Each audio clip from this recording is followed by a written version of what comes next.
রাজাকার শব্দটা প্রকাণ্ড একটা গালি, যাকে তাকে দেবেন না। আমার ছাত্রছাত্রী, আমাদের মেয়ে ছাত্রছাত্রীদের উপর যে লাঞ্ছনা হয়েছে, তার বিচার বিধাতা করবেন। তার বিচারের জন্য আমরা নেমেছি। তার কাছে বিচার চাবো। কোথায় বিচার চাবো?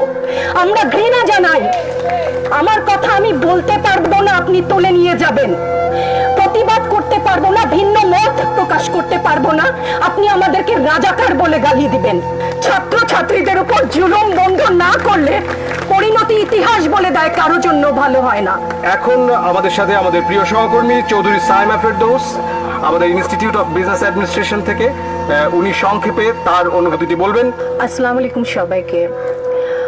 আমার বলবার অনেক কিছু আছে, সংক্ষিপ্ত করার কথা আমি খেই হারাচ্ছি। আমি কোনটা বলবো আর কোনটা বলবো না, সেটা আমার ঘৃণা।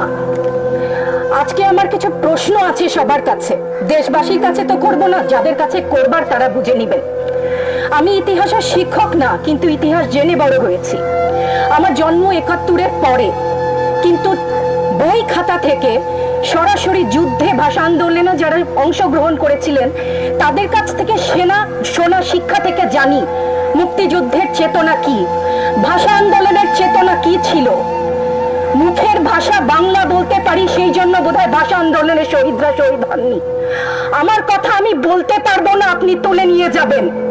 প্রতিবাদ করতে পারবো না, ভিন্ন মত প্রকাশ করতে পারবো না, আপনি আমাদেরকে রাজাকার বলে গালি দিবেন। রাজাকার শব্দটা প্রকাণ্ড একটা গালি, যাকে তাকে দেবেন না। আমি অনুরোধ করছি না, আপনাদেরকে বলে দিচ্ছি। ছাত্রদের কথায় আমি কিছুটা পরে আসছি, সেখানে আমাদের সহকর্মীরা যারা বলেছে সেখানে আমি পূর্ণ একমত।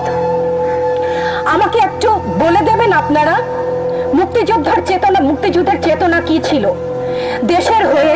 আপনারা বলবেন যে যারা শুধুমাত্র আমার বাবা মুক্তিযোদ্ধা ছিলেন তাই আমার অধিকার প্রাপ্য অনেক কিছু, সেখানে পূর্ণ সহমত।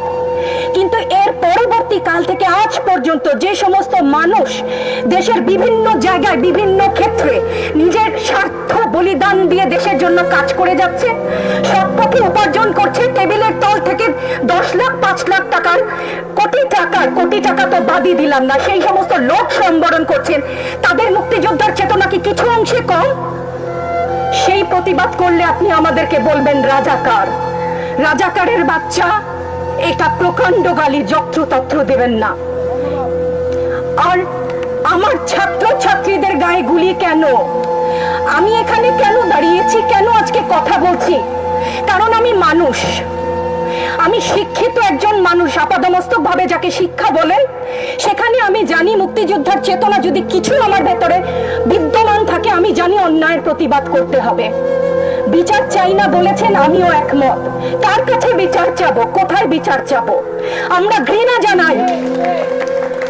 আমার ছাত্রদের গায়ে আমি সারা রাত ঘুমাতে পারি না, তাই এসছি যে আজকে যদি কিছু বলে যাই এক পলক ঘুমাতে পারি। যেই বাবা মার বুকটা খালি হয়ে গেছে, তাদের ঘরে কি চলে, কোথায় আছে তারা, কিভাবে আছে?